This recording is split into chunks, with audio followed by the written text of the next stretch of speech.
Mr. Michael Dorsey over there. Take a wave so we know who you are. He's a current Food First board member. He's an expert on global governance, finance, and sustainability. And he's an environmentalist providing strategic guidance in nonprofit, advocacy, academic, and the government. That is what really keeps this battle that Food First is engaged in going. It's that equity, that labor, that sweat equity, that love. And we should thank all of those great comrades. For me, you know, just as a small board member in this wonderful organization, and I too resisted the call to service for years. I thought I was deploying a trick with Eric. I said, check in with me next year, and then he would. And after 3 years of telling him to check in with me next year, and him doing it almost exactly to the year, I said, okay, I submit.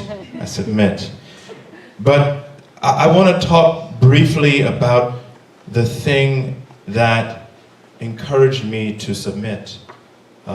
Because me and the comrade, we've been simpatico for many, many years, before he even came to Food First.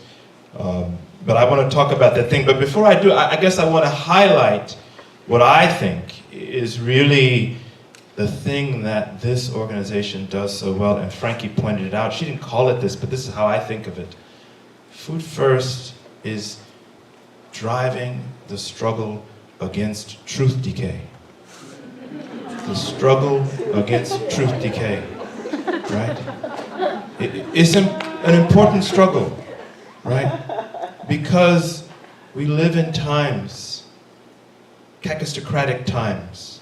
Some of y'all know what that means, right? Clown rule, right? That's the short, that's how the non-scholars call it, you know. The kakistocracy is the rule of the least qualified, right? The rule of those that have the audacity to throw snowballs on the Senate floor, right? The rule of those that have the audacity to think that there's a company called Chevron when most of us call it Chevron, right? And we don't call it that because it's a joke or it sounds cute, but we call it that because we know that that recidivistic corporate criminal is weekly violating air quality rules in Richmond, weekly, right? So that's why we call it on the street, call it Chevron, because we know that they are that recidivistic corporate criminal. We know that that form of sociopathy is wrong. And we have to call it that because when you do so, you're engaged in fighting for truth or fighting against truth decay, right? And that's really, I think, the crux of what Food First does. And it's that process, telling the truth about scarcity, telling the truth about who controls the food system, telling the truth about the very idea, the definition of hunger, something that we would assume to be so basic, but we have to have an organization tell the truth on it, right? Fighting against truth decay for 40 years. It's a powerful, powerful legacy that we should never underestimate. And it was that history, that legacy, that was pushing me gently to submit. But what was the real thing that was really happening is when Comrade Eric, he said, you know, I want to work on dismantling racism in the food system. I said, I've been down to the anti-GMO rally, you know. I've been to the food co-op.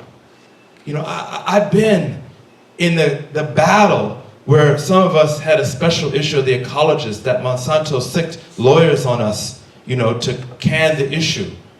And in all these different movements, battling for food justice, battling against oligarchic, recidivistic corporate criminals, I had never once heard someone say, I want to start an effort to dismantle racism in the food system. Now, don't get me wrong, some of y'all are going to say, well, we're doing that. You know, I know someone's doing that. No doubt many of us are simpatico with the concept. I certainly am, for sure. But very few people are explicitly using those words. I'm going to dismantle racism in the food system. And that is a powerful thing. You know, some of y'all who know me know I'm not afraid of calling names, you know. So, you know, you Google, you have to do the advanced Google, right? You know, you have to go in and dig up the domain name. You put this guy's name, michaelpollan.com, in the advanced Google, and you put racism in the keyword. And I'll give him the due because I did the search, you know, because some of you will go and do this, and if I said there was no hits, some of you are going to say there's actually only 2. Right. Very few people. We might say, we can't quite say no one. Very few people talking about these issues are talking about it in this way. And when the comrade told me that, I said, I'm in. I'm in. Because really for me, dismantling racism in the food system is about fighting berry racism, fighting raspberry racism, fighting blueberry racism. And we know somebody's in the audience knows what I'm talking about, right? That's called fighting Driscoll's racism. Right, let's call the names. Let's call the names. Let's call the names of recidivistic corporate criminals engaged in sociopathic practices. Right?